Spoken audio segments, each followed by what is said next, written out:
back to Hallow Fellows, and today we are unboxing Monkey Business and Spirit Halloween. Yep, super excited.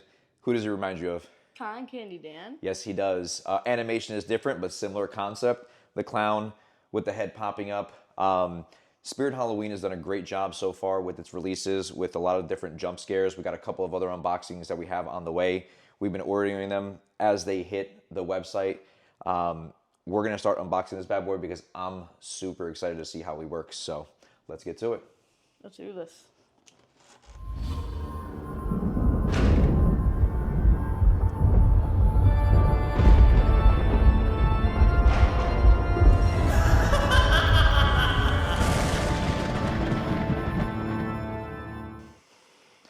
All right, we got the box opened up. Took both hands to get this bad boy out. It's got some weight, which I like about it. Everything packaged relatively well. And honestly, I gotta say, I give everybody props who repackages these and puts them back in the original box. I'm not able to do that. But anyways, everything very organized. We're gonna start taking everything out. Liam's got the box where the monkey sits inside of. That's the first thing right as you open it up. So be careful when you're picking up the box, that might fall out on you. But we're gonna tilt this down and take it out piece by piece. So first thing up, we got the attire. For Monkey Business here. Little hat, the scarf, not scarf, but thing that goes around its neck. Outfit, I like the detail. It does have like a foam piece that goes around to beefing up the legs, for lack of a better term, just so it doesn't, when the wind hits it, doesn't press up against the metal of the framing, and then just makes it look very skinny. So I do like that as well. So we're gonna take this all out and put it down on the side. We've got the instructions, of course, which we'll be using. We have one hand, or two hands, two arms, should I say, left and right. These are the hands right Those, that's what the hands look like, yep. We got one hand and one foot, so we're gonna set these down.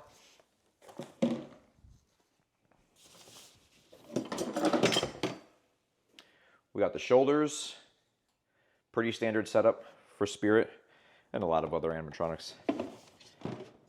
Another foot and another hand. Big shoes, love it. I like the fact that the one thing that I did not like about Nibbles last year was that this was all hollowed out. We actually had our landscaper weed whack the foot by mistake, and the whole thing shattered, so we had to order another Nibbles foot, but this is a lot more solid. Again, it's hollow inside, but it's fully finished on the bottom. It's a harder plastic, so I do like that, as well as the hands. They look aged, right? But I do like these. What else we got next? We got the hips. You want to take out the head? Yes. The monkey head. There's the monkey head. You know what it reminds me of? It's like a collaboration of Monty and Cotton Candy Dan together. I mean, it doesn't look like Monty, but concept, right? The monkey's there. We have another piece. This might be, I don't know what this is, but we're gonna figure it out. What is this? Letter L? I think this might be the hips. Could be the hips. Well, yeah, the hips, and this is the piece that typically goes around their stomach to beefing them up. We got our charger, or our outlet plug here, sorry. Then inside of here, which we're gonna have to cut open, is going to be the clown head for Monkey Business. Another extension pipe here, and the rest of this is strapped in, which is the mechanism and a couple of extra pieces. So we're gonna unstrap this and we'll get to the build. All right. Where's the knife? Where'd I put the knife? Oh, I put it over here. I want to bring up the fact that this guy looks a lot more aggressive than Monty. All right, we got everything unstrapped, so we're just gonna go through some of the other pieces that are left in this box, and then we'll show you Monkey Business's head, and then we'll get to the build. So you have the control box. Again, something that I'm really excited about. As always with Spirit Halloween is these straps. The fact that it comes with this plastic covering in order to help preserve this piece. But again, it's always good to cover it holistically all the way around. So we're going to put this piece down. You have what looks like it could be pieces to the leg, C and D. Looks like there's one more in there, right? Yes, there is. And B, there we go. So we're going to put these down. And what else we got? We have we A and A. Yep, we missed one strap, which is going to be the actual moving mechanism for the jump scare right here. Another anchor piece, and then the base itself. So we're gonna go ahead and put this down.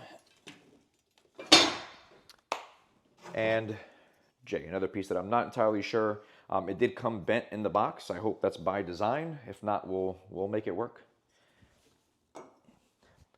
But the one thing I definitely want to talk about is his face. Let's grab the monkey's face as well. So Liam, when we first started talking about this morning, because we knew it was coming in today, he did say it reminded him of Nibbles. And now when I really look at it, it kind of does. The tone of the skin on there reminds me of Nibbles. But I'm still excited. And the monkey, what do you think? Monty or no? Yeah. More aggressive? This is Monty, but if he didn't join like the band thingy, if he didn't like play as his instrument. And if he was just angry because he was stuck in a box. So we're going to go ahead and finish unstrapping these two pieces off the base, and we're going to get right to the build. All right, everyone, we got everything out of the box and partially organized, at least organized to us. We're going to start with the base, because how else would you build them? So you have these two peg stands here, which will start to create their legs. This is part A. These go in the front or the back? Back. Back, right? So this is going to be the back side, so we're going to lay it down this way. What do we got next? We have... All right, now we're going to move on to building out the legs on the base. Again, the base does have one piece that's further up and another piece that's further back. So the right foot is back, the left foot is front. So you got to make sure that you put the right pieces. So the first one, so on the front side, we're going to go with letter C. And then on the back side, we're going to be going with letter B, right? Yes. That's it. Let's get these installed. All right, guys, now we're working our way up to the hips, and we have letter E, or letter D, and letter E, okay? Again, the back leg here is going to be letter B. The front leg is going to be letter C, and that's how they're going to be connected. E is going to go to B, and D is going to go on C, right? Because you want to average out the size of the legs itself. So Liam's going to install one, I'll install the other. We'll get going. All right, now we're moving on to the shoes. Don't forget, I usually forget the shoes because I tend not to use the instructions, but here we're going to slide on the shoes. They're identical. They're both letter U, so it doesn't matter which one goes on either, can go on either side. So we're just going to slide these down. All right, guys, we got the shoes on. Now we're going to work our way up, and we're going to put on the pants before we connect the hips. So there's no front or back side to these pants, so it doesn't matter which direction you go. I think the sensor is more focused on the upper body there. All right, now we have the pants on. We're moving on to the mechanism or the control box. This is going to be letter F, and that's going to be connecting into E and D. And we're going to have it where the speaker is facing front and your controls are facing back. Obviously, we're going to go ahead and connect that now. Okay, everyone. Looks like the next step is letter H, which is attached to make his upper body. Yep, so we're working our way to the upper body.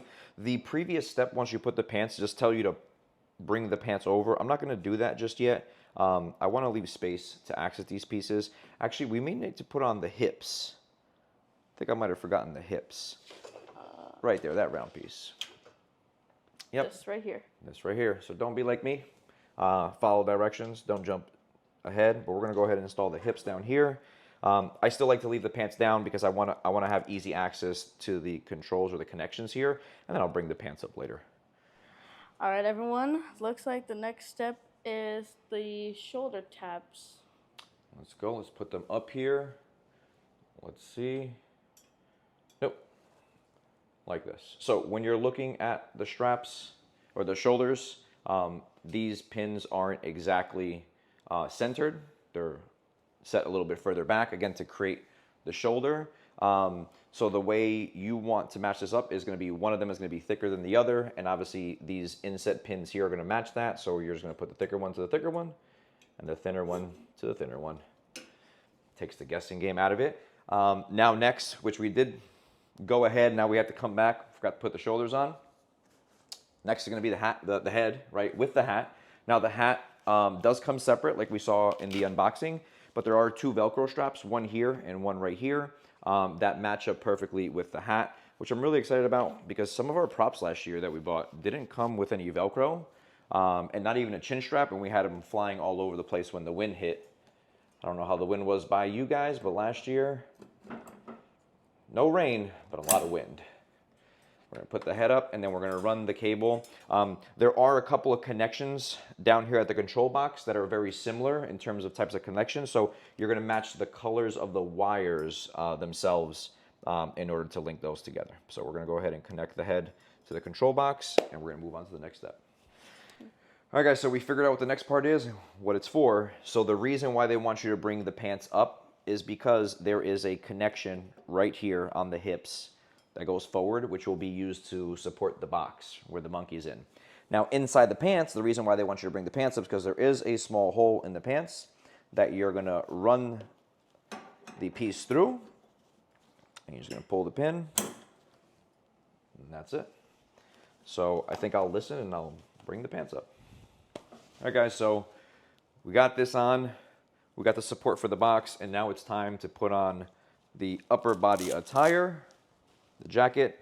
I do like how it Velcros all the way down to make it easy to put it on, because I was a little concerned by putting the head on first. So we're going to go ahead and install this. And the sensor, there is a wire here for the sensor, which is at the bottom. It's actually located inside of the, we'll call it the little fluffy part of his jacket. Interesting to see how this is going to work, because it blends in very well, but it might get hidden. So let's test it out. All right, so we got the top on. We're going to start working on the arms here as well as the hands. Now, the one thing I did want to mention about his upper attire, just like they did on the legs, they have this plastic piece that goes inside, and it really creates like the fullness in it. They did it at the pants, they did it with the jacket, and I love it already. So it doesn't flatten out, it doesn't push in like this, so he won't look super flat. He's bulked out by those pieces of plastic. I'm sure it was a recommendation from somebody, and I think it was a great idea. So we're gonna go ahead and install these hands and these arms. Be right back. All right, guys, now we're gonna work on building out the mechanism for the monkey and the jump scare, as well as the box. So the first piece we're gonna start with is gonna be letter A, along with K at the bottom, and then letter S, which is the monkey's head. So you have to slide this in. There's going to be a connection all the way in here. It's going to be easy to see. It's a plastic piece. You're going to have the little pin here, and it's going to go like this. So this mechanism should be on your right-hand side, or your left as you're looking at the video, but my right-hand side when you put it in. So we're going to go ahead and install that, and then get it hooked to the other mechanism here, and we'll be right back. Kind of funny. We had a hard time putting this together, and that's because we had the pieces the other way around. So from the hip area, originally we had L, which is this bracket coming right out. It's actually supposed to be letter J. Then you go to K, which is the mechanism that pops up the head with the monkey, and then L all the way at the end. So J, K, L. Okay, so we got the box on, everything plugged in. So the last thing we got to do is we got to connect these hands to the box, and on the side, well, the hand itself will have a little piece here, and you'll see these little slits on the side of the box, and all you're going to do is push this in there, and that's it. So we're going to do that, and we're going to go and hit this demo. Let's do this.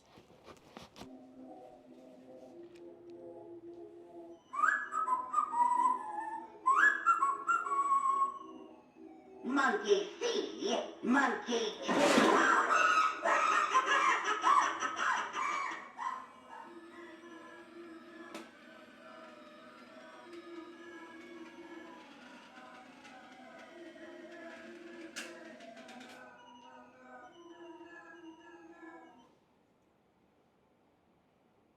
Hey, ready for the surprise?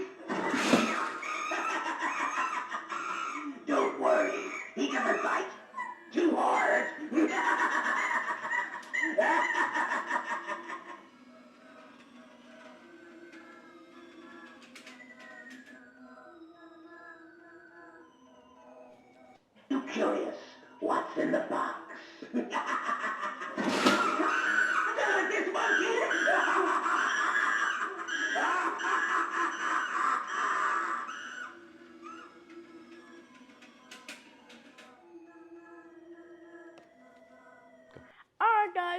just got done unboxing Monkey Business. Yep, and honestly, I hope you guys were as excited to see him as I was.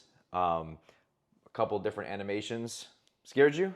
Yes, it scared me at the first take of his animations while we were recording it. His voice is a much higher pitched voice, and I believe that this monkey is much more aggressive than Monty. Yeah. Who's more aggressive, this monkey or Monty? Comment down below. Yeah, 100%. I think this one. The one thing that I will say is I like his size. I definitely like his phrases. He's got a couple different phrases, anywhere between 3 or 4 different ones. So it keeps it engaging. The one thing is that to look out for is when this lid opens up, it gets stuck right there, right? So when he aggressively comes up, because he comes up pretty aggressive, very similar to Cotton Candy Dan, right? With the head coming out of the cotton candy, it gets stuck there. So I may have to do something with possibly bending his shoulder section, or that pipe that goes up with the T up to his shoulder section, maybe bend it over a little bit so when it pops up it'll hit the front of his chin versus landing underneath his chin, because then it'll give away the actual jump scare, right? The other thing too that I'm still a little worried about, but I think we can figure it out, is going to be that sensor. That sensor is located all the way down here at the bottom. I know it may be hard to see because we adjusted the camera so we get a better look, but the sensor is further down. So what I might do is I might reroute that sensor and make it come out of the front of the box.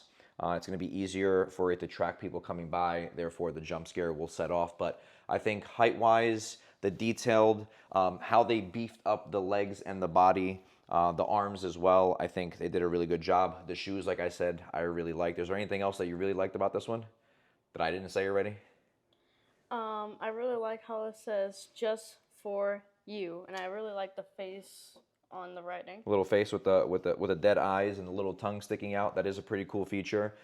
Again, overall, I think everybody's gonna expect the clown himself to do something, and the fact that this pops out just like Cotton Candy Dan did is gonna be huge. Really excited.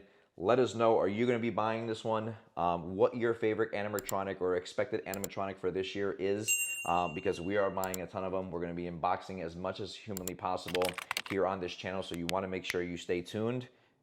On Hallow Fellows. Hallow Fellows. And as always, we'll catch you guys in the next video.